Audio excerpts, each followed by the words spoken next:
Welcome to the only daily podcast focusing on compliance news of the day. Each morning, start your day with a cup of coffee and Tom Fox, the voice of compliance, to hear about 4 of the top compliance, corruption, or leadership stories you will need to start your day.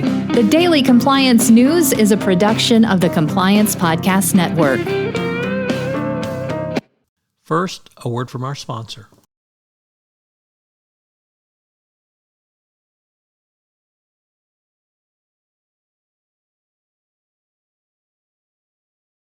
The Daily Compliance News for September 30, 2022, the Conflict of Interest edition.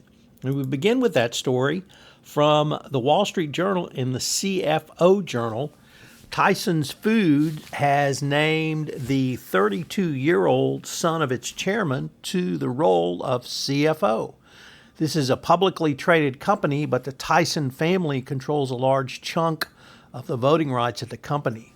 How this could, I hope a waiver was granted, which allows this, but you have to wonder what the impact will be. Certainly, whether or not the CFO is going to have loyalty to his family, to his father, or to the company. All good questions. Next up, from the Financial Times, a very interesting story on big fund corruption, which has cast a shadow over the chip sector in China.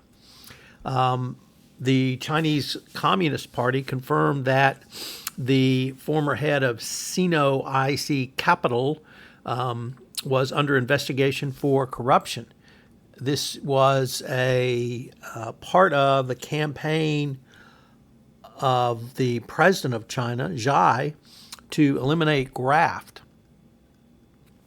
And also a target industry of the massive semiconductor sector that the financial industry has raised millions of dollars for investment. So this has sent a chill through the industry, as you might guess, or the sector.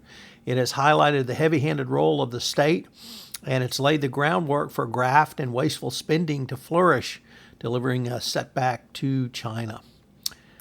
Next up, a book review from the New York Times about the book entitled When McKinsey Comes to Town by Times reporters Walt Bogdanich and Michael Forsythe.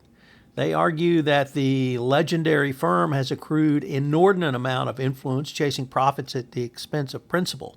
You only need to look at their work for opioid companies and their role in that entire scandal. But they've also worked for cigarette companies, Juul, the vaping company, and of course there is their well-known work in South Africa around Eskom, the electric company that has been embroiled with corruption in the capture scandal. So it's going to be interesting to see the fallout from this book. And finally, Elon Musk returns to our almost daily news. This time he's trying to get out of his SEC settlement again, where he has to have his tweets pre-approved. Not that he's ever done that, but he thinks he's being muzzled by the government in an order he agreed to. Good luck, Elon. The Daily Compliance News is a production of the Compliance Podcast Network and a proud member of C-Suite Radio. Thanks so much for listening. I hope you'll join me again tomorrow.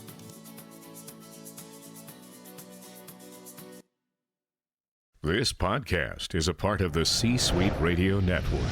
For more top business podcasts, visit c-suiteradio.com.